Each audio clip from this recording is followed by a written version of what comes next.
Enter a world of conflict shaped by shadow and light, where dragonkind once thought lost is now stirring. Enter Akaroth, the world built for Drakonym, a narrative-first RPG where players become riders and form a bond with dragons as they explore the mysteries of the realm.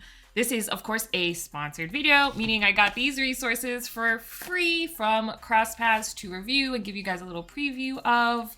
That said, of course, all opinions are my own. As always, they will be, brutally honest, as per usual.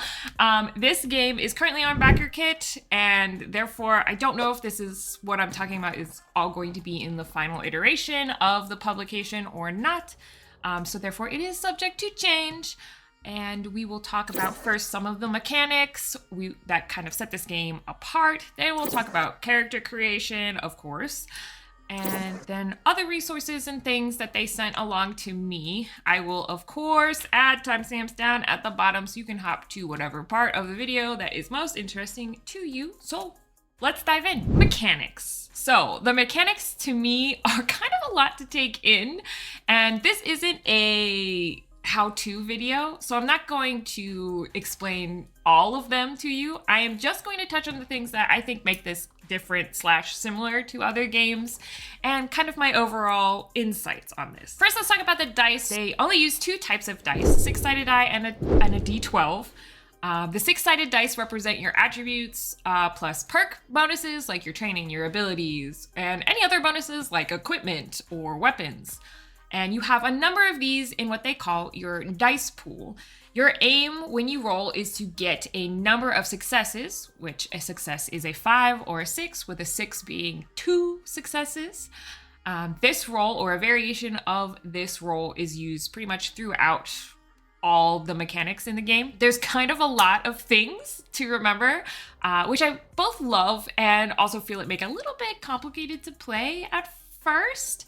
I'm not going to go into detail on all these things, but you can really feel the inspiration from other tabletop games in this.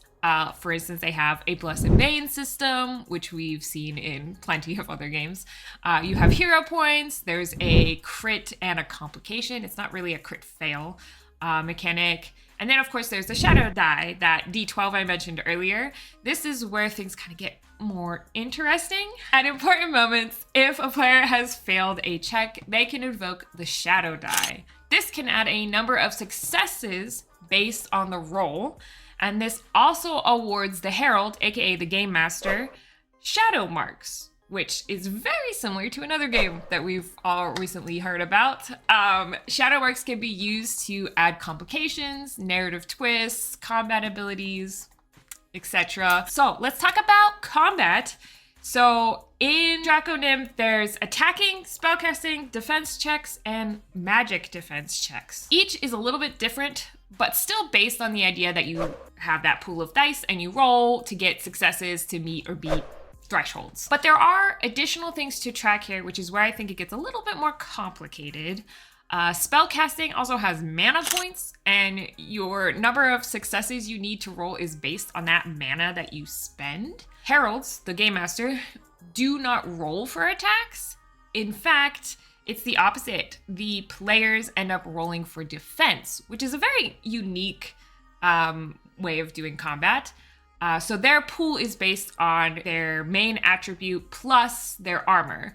And they take this rolled number and then they subtract it from the damage value of the monster and then compare that to a threshold. Defense magic has a similar roll, but it also has a specific table. Other combat stuff that are kind of important, there's no initiative. So whoever acts first, then it moves from that person either alphabetically or clockwise, whatever, and enemies typically go last, which I think is kind of important.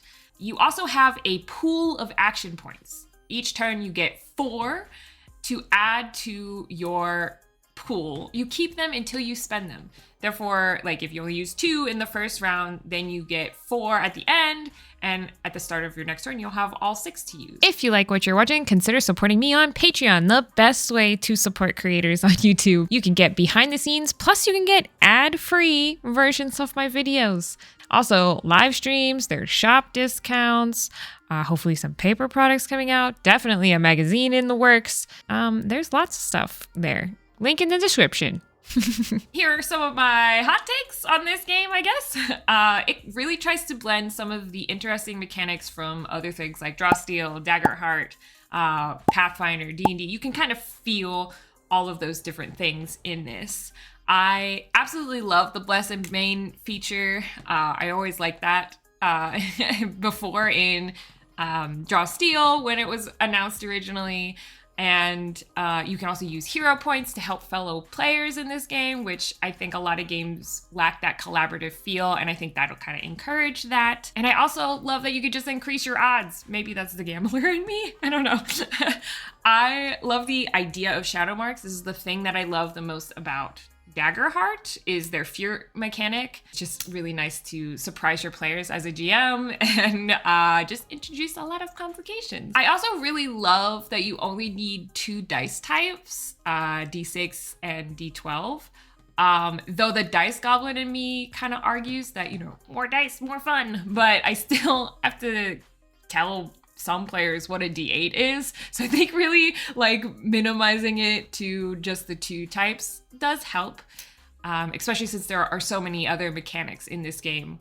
It's good to simplify something in it. I do feel like there's a lot of take this number and compare it to a chart. And so you either have to always have those charts available or you have to memorize them, which is not something I would be able to do.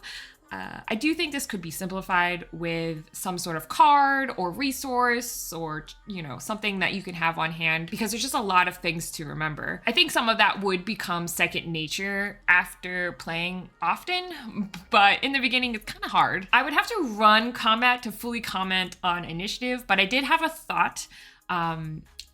In D&D, very rarely roll high initiative on my monsters, even in 2024 rules. I don't know what it is. I just have poor luck when it comes to initiative rolls, and that's fine. But usually my monsters go at the end, and then by the time we get there, my monster is dead and doesn't even get to take a turn. So I do wonder how this game accounts for that. I did take a look at the stat blocks a little bit, but without fully running combat, it's kind of hard for me to say, but it is something I would wonder about moving forward, since their monsters always go at the end. I also love the action point system because I hate the 1 action system in D&D. I love Pathfinder's 3 action economy, and this is very similar to that, except you keep getting more actions. And that said, like, some of the higher level spells require more actions to use. So I like that it kind of builds the intensity as you go through the fight, so you can do cooler and cooler things. And you don't have just access to a really powerful spell at the beginning of the battle and, end combat really quickly. I want combat to last a long time, apparently. Next, let's talk about character creation. I, again, am not going to go over all the options here because there's a lot, and they're all very exciting, very interesting. But in a nutshell, you pick attributes. You pick kin, you pick a class, which there are 4 options. You pick a background, which I think there's like 10. I didn't count those. You pick your starting equipment, and then at level 3, you get to pick a path, which is kind of like a subclass, but there's 20 of them, and you can pick any of them. Then you also have to create your dragon. So there's that. I'm going to focus on the things I found interesting here and kind of pull out some of my faves. So for kin, there's just such a wide variety of essentially races or species that you could be. Your standard, of course, human, dwarf, elf. There's Drakari, which is kind of like dragonborn. And then there's like more animal-like ones, like the dogfolk and the Pharaohfax, which is like a fox. And then there's badass Runebark. Yeah, it's pretty cool. For classes, you just have 4. So you have Acolyte, Fighter, Mage, and Veil.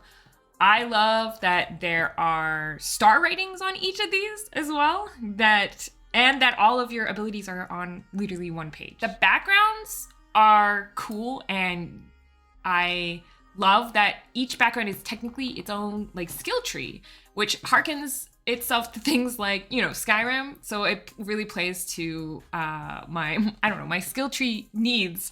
I love being able to pick and choose like that. The paths are also just one page of information, and each one has super unique abilities, some of which you might recognize, like the Sage, who can manifest a magical companion, or the Martialist that has like a chi flow and has ki like stances.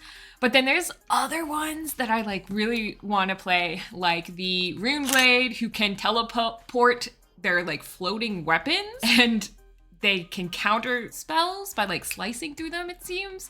Then there's also like Deadeye, who can like ricochet shots to hit specific targets, or, you know, rapid fire them. And then there's like a Ghost. You can have like an echo of yourself that you can kind of swap places with. They're just very unique mechanics for a lot of these paths that make the game super interesting. Overall, I'm just impressed with that variety of options and how unique each one feels. And then, of course, there's dragons. Who doesn't want to be a dragon rider? There are several families of dragons, and of course, they all have their own unique traits. You do have to track a bond with your dragon throughout the game, which of course, depending on your actions, can become tense and change things that happen in game, which is pretty unique. Finally, about character stuff, I did notice there's no character sheet in the book. In fact, it recommends just writing things down in a blank journal and going from there. But when I went to the backer kit link, there was a PDF version of a character sheet there that you could download for free. So I cannot comment on the character sheet. I will say it doesn't seem as complicated as, say, Pathfinder or D&D, because you don't have all of those millions of skills to track and their proficiencies in 100 million skills. I do think there's still a lot to track, though, with hero points, mana, Dragon Bond, Bless and Bane. So I think, the character sheet, depending on how it is set up, could be pretty important. I do actually have a player in D&D who uses a blank journal and writes out her entire character sheet. Yes, I have offered her Cantrips Media notebook, and no, she does not want one. I don't know. It is what it is. Let's also talk about the Herald's Guide, another book that they sent to me.